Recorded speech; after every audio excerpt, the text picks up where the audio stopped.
Welcome back for Chapter 12 of Lois Lowry's Number the Stars. In the last chapter, we were struck by Peter's exit with the first group of Jewish people to take them to Uncle Henrik's boat to Sweden. Now it's Mama's turn. Chapter 12 is called Where Was Mama? Mr. Rosen tripped on the loose step outside the kitchen door. His wife grasped his arm, and he regained balance. "It's very dark," Mama whispered as they stood in the yard with their blankets and bundles of food gathered in their arms. "And we can't use any kind of light. I'll go first. I know the way very well, and you follow me. Try not to stumble over the tree roots on the path. Feel carefully with your feet. The path is uneven. And be very quiet," she added unnecessarily. The night was quiet too. A slight breeze moved in the tops of the trees, and from across the meadow came the sound of the sea's movement, which was constant sound here and had always been. But no birds called or cried out now in the night. The cow kept silently in the barn, the kitten upstairs in Kirsty's arms. There were stars here and there dotting the sky among thin clouds, but no moon. Annemarie shivered, standing at the foot of the steps. "Come," Mama murmured, and she moved away from the house.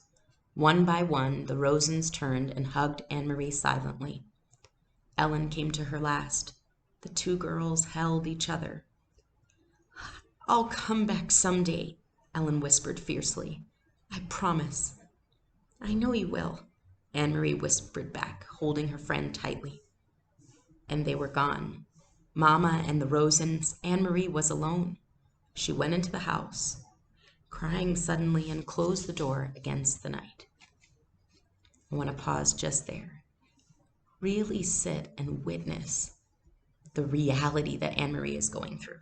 She's only 10 years old, and she's having to say goodbye to her best friend in the whole world, who's going off to a mystery. She doesn't really know what's going to happen, and there's no way of knowing if or when she'll ever be able to come back. The lid of the casket was closed again. Now the room was empty. There was no sign of the people who had sat there for those hours.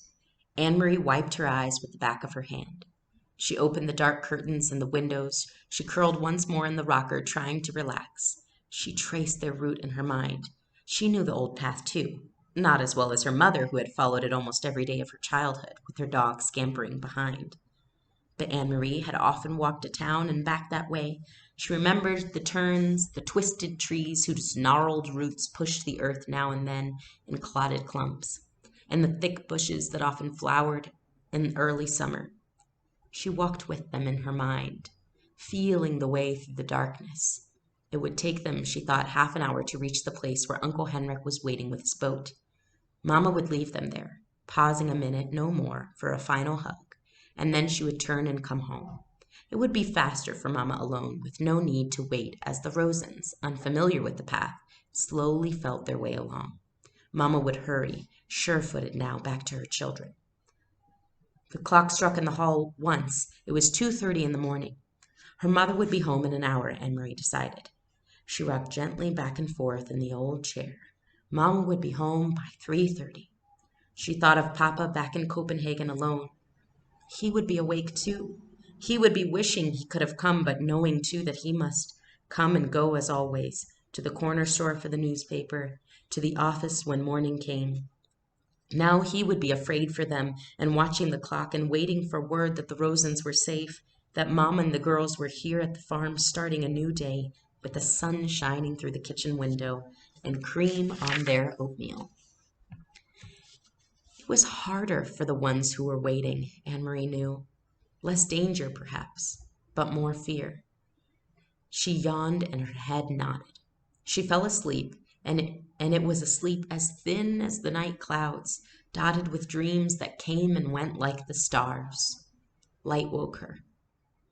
But it was not really morning, not yet. It was only the first hint of a slight lightening sky, a pale gleam at the edge of the meadow, a sign that far away somewhere to the east where Sweden still slept, morning would be coming soon. Dawn would creep across the Swedish farmland and coast. Then it would wash little Denmark with light and move across the North Sea to wake Norway. Annemarie blinked in confusion, sitting up, remembering after a moment where she was and why. But it was not right. The pale light at the horizon, it should be dark still, it should be night. She stood stiffly stretching her legs and went to the hall to look at the old clock. It was past 4 o'clock. Where was Mama? I want to pause here and notice something that Lois Lowry has done. Now that Annemarie is alone, we're seeing her thinking. There's no one else in the house downstairs for her to talk with. Kirsty's upstairs sleeping, but everyone else is out doing their jobs, doing the brave things in order to save these Jewish families and take them to Sweden. And at this moment, there's almost a reversal of roles. Annemarie sits and waits, as her mother frequently sits and waits for her. Remember the first scene in the book when Annemarie was running home from school and her mother and Ellen's mother were sitting and waiting and drinking their tea, and they were wondering and they were worrying and they were hoping that their family members were safe. Now Annemarie understands that parents worry. She understands that her father, still back in Copenhagen, is probably feeling the same thing. In this moment, Ellen realizes all that her mother has done, all of the bravery that it takes to sit and wait. We also see Annemarie wake up, and Lois Lowry does this in such an amazing way. She really lets us see a realistic character waking up. You know how it feels. You're groggy, you're yawning, you're thinking, what time is it? Right? Annemarie doesn't wake up and immediately remember every single thing from the past as fresh as she was right before she went to sleep. She wakes up and sort of has to take note of her surroundings. So I want you to see how Lois Lowry is telling the story from inside it. She even does that when she talks about her dreams, how they're coming and going like the stars in the night. Keep listening for all of these metaphors where we're comparing night and day with this sort of chaos, confusion, and danger, and the day as this light and hope and peace. Let's keep going till we finish the chapter. Where was Mama? Perhaps she had come home, not wanted to wake Annemarie, and had gone to bed herself. Surely that was it. Mama must have been exhausted. She had been up all night, had made the dangerous journey to the boat, and returned through the dark woods, wanting only to sleep. Quickly, Annemarie went up the narrow staircase. The door to the bedroom where she had slept with Ellen was open. The 2 small beds were neatly made, covered with the old quilts, and empty. Beside it, Uncle Henrik's door was open too, and his bed too was unused and empty. Despite her worry, Annemarie smiled slightly when she saw some of Henrik's clothes crumpled in a chair and a pair of shoes caked with barnyard dirt lying on the floor. He needs a wife, she said to herself, imitating Mama. The door to the other bedroom, the one Kirsty and Mama were sharing, was closed.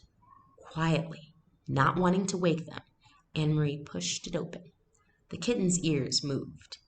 Standing up straight, its eyes open wide, it raised its head and yawned. It pried itself out of Kirsty's arms, stretched, and then jumped lightly to the floor and came to Annemarie. It rubbed itself against her leg and purred. Kirsty sighed and turned in her sleep, one arm free now of the kitten's warmth and comfort, flung itself across the pillow. There was no one else in the wide bed. Annemarie moved quickly to the window, which overlooked the clearing that led to the path's entrance. The light outside was still very dim, and she peered through the dimness, trying to see, looking for the opening in the trees where the path began, looking for Mama hurrying home. After a second, she saw a shape there, something unfamiliar, something that had not been there the day before. A dark shape, no more than a blurred heap at the beginning of the path. Annemarie squinted, forcing her eyes to understand, needing to understand, and not wanting to understand. The shape moved, and she knew it was her mother lying on the earth. So we've seen worried Annemarie alone in the house make this transformation to where she actually acts more like a mother. Did you notice how she tiptoed up the stairs so that she wouldn't wake anyone?